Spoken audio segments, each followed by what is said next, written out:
This morning we're starting our tour in the Civil War Museum.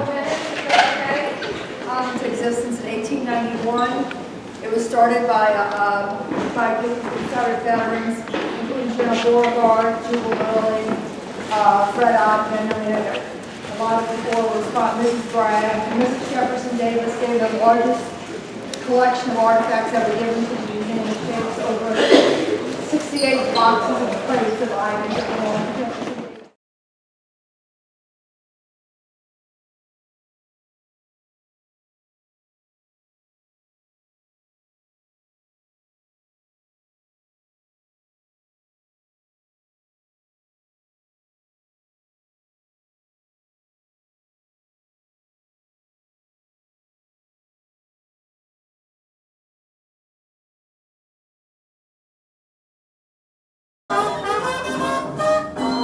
This is Louis Armstrong.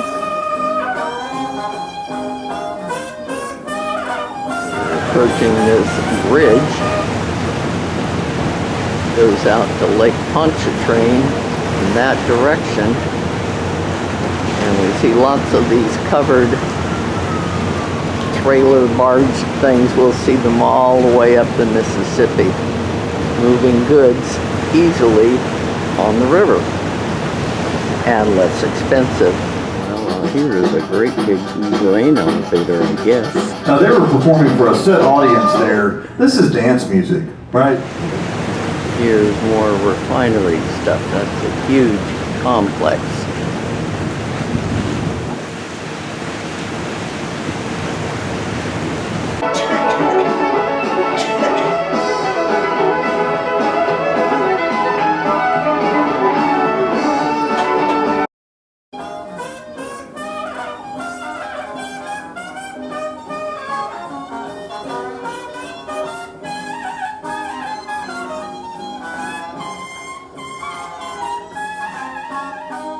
This is a museum at Houmas House.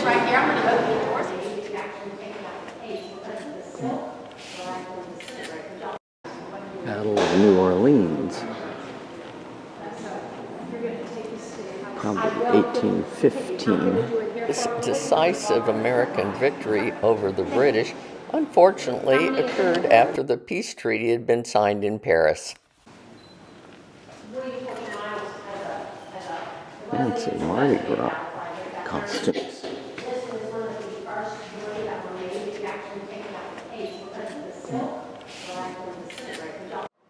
Here's a display of medicines. This guy is about to have something amputated.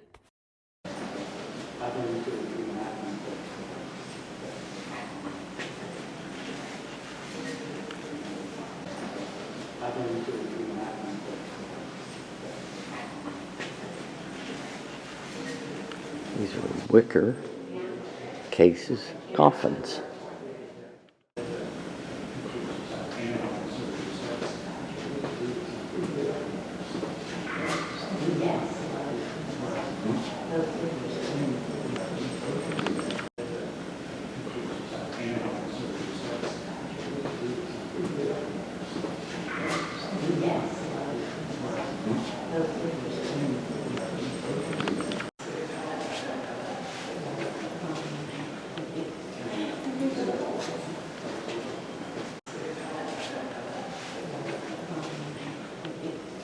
Coming here, we learned that sugar at this point has been planted, and by the fall it will be very tall, and they'll harvest it and turn it into sugar.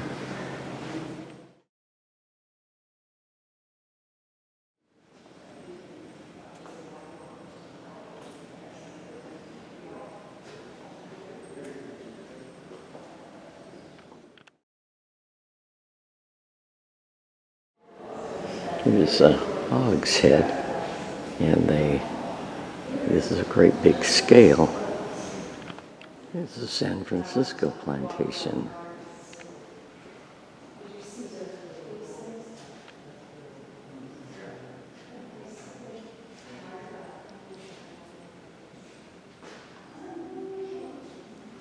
And here's what it looks like today. It's open. In the 1970s, Marathon Petroleum Company bought a refinery here.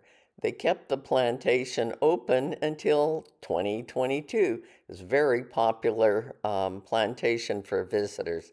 But they closed it, and who knows what's going to happen next. Sad.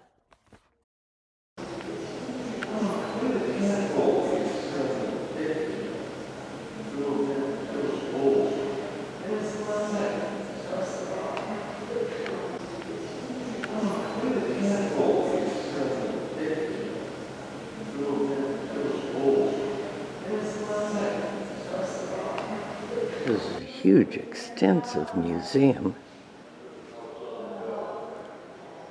I guess they have speakers here occasionally, or some sort of production. Maybe these look like church pews. The Audubon Room. John James Audubon, ornithologist, naturalist, and painter.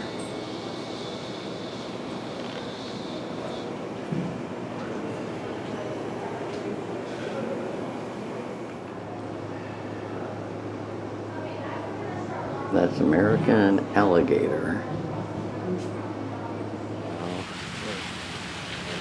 This is a little bit of the gardens, I guess. And we have some sculptures out here and lots of roses blooming.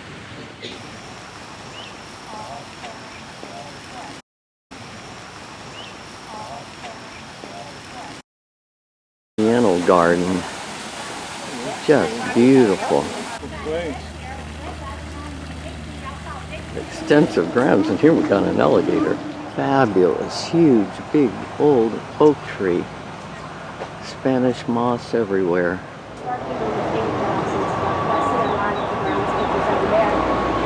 There was another live oak tree there. Bad storm fell down. When they dug it out, they ended up with this huge big hole. And they made a 600. These are about 300. Now, it was for the hole. Army Corps of Engineer put this in about 1930. They had to put down 16. And so he had really studied about all the grandeur, about the time of the Civil War.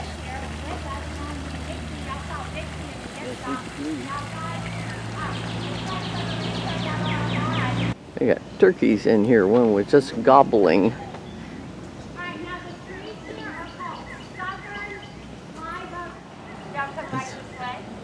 Old oak trees covered with ferns. There's a bar today. I believe this is where they put the young teenage boys to sow their wild oats.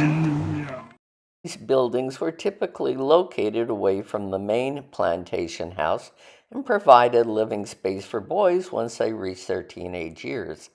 The custom was intended to allow them to engage in activities considered manly without the close oversight of the main household.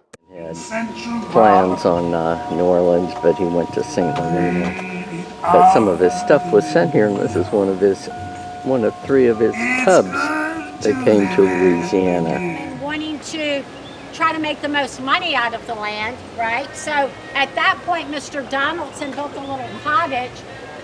But before that, in the 1700s, when the Houmas tribe was here, 2 gentlemen came by and wanted to learn how to farm from them. They were known as expert farmers, but they were leaving the land due to a huge loss of their population.